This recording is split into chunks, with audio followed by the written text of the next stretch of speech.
Most practicing Jews are familiar with the concept of Taryag mitzvot, and while there are differences amongst the Rishonim as to which mitzvot are in and which are out, 613 remains the magic number. We may know of, but are certainly less familiar with, the second category of mitzvot, and these are the Sheva mitzvot de B'nai Noach. Magic number here is 7. While there is a view recorded in Midrashic literature that suggests that there are 30 mitzvot for which the B'nai Noach are obligated, most opt for the 7, leaving us with a total of 620 mitzvot. Gematria of Keter, as in Keter Torah. As a backdrop to the Rebbe's understanding of Rashi's commentary with respect to Yehuda and Tamar, I should like to digress for a moment to take a look at the textual bases for these 7 mitzvot. The fact that they are termed the Sheva mitzvot de B'nai Noach, in other words, linking these mitzvot to Noach, suggests a link to the Mabul, that according to the Chumash killed every surface-dwelling creature except for Noach, his wife, his sons and their wives, and the animals taken aboard the ark. Accordingly, all humans are descendants of Noach, and hence the term mitzvot de B'nai Noach, the Noachite laws, reference those laws that apply to all of humanity. The Taryag mitzvot, on the other hand, are linked to the revelation at Har Sinai, a revelation that was specifically focused upon the B'nai Yisrael. Broadly speaking, the Sheva mitzvot de B'nai Noach are universalistic in that they established a moral code by which mankind was to live and conduct itself, whereas MATTAN Torah was particularistic and limited to the B'nai Yisrael. The earliest source for the Sheva mitzvot de B'nai Noach comes to us from the Tosefta and the Talmud Bavli, Sanhedrin 56, that links the 7 mitzvot to Bereshit 2:16, following the description of the creation of Adam Harishon, his placement into Gan Eden, and prior to the formation of his partner Chava. Undoubtedly, the links between the 7 mitzvot and Bereshit 2:16 are tenuous at best and fit into the category of remez. In of itself, the pasuk is quite innocuous. We are told that Vayetzav Hashem Elokim al ha'adam, God commands the Adam, later on referred to as Adam, Lemor saying, Mikol eitz hagan achol tochal, you are permitted to consume fruit, use the bark, from any tree growing in this garden.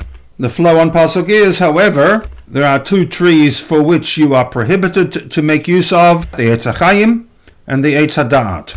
In the world of Drash, we link segments of this pasuk to the various mitzvot de B'nai Noach. These links rely on the process of word association rather than formal exegesis. I will not go into the specific connections other than to say that the word vayetzav is the requirement of maintaining courts to provide a legal system.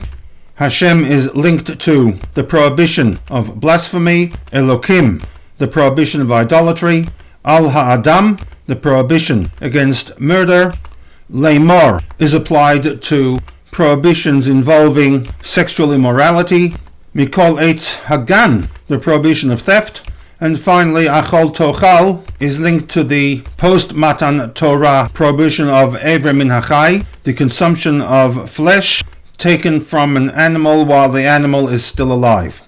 As noted, this is a very different style of the presentation of mitzvot to that recorded post-Matan Torah, where the mitzvot are clearly articulated in the Chumash, beginning with Sefer Shmot, Perek 12, the laws relating to the Korban Pesach prior to their departure from Egypt.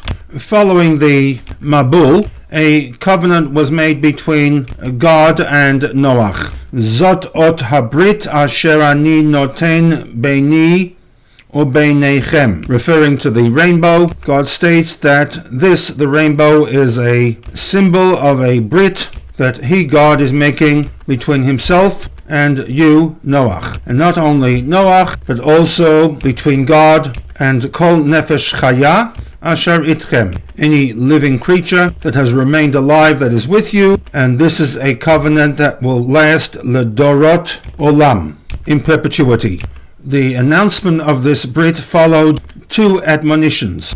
The first, recorded in Pasuk Dalad, Achbasa benafsho damo, flesh from an animal that is still alive, nafsho bedamo, lo tochelu, you must not consume. This aligns itself with mitzvah number 6, the prohibition of eating flesh taken from an animal while it is still alive.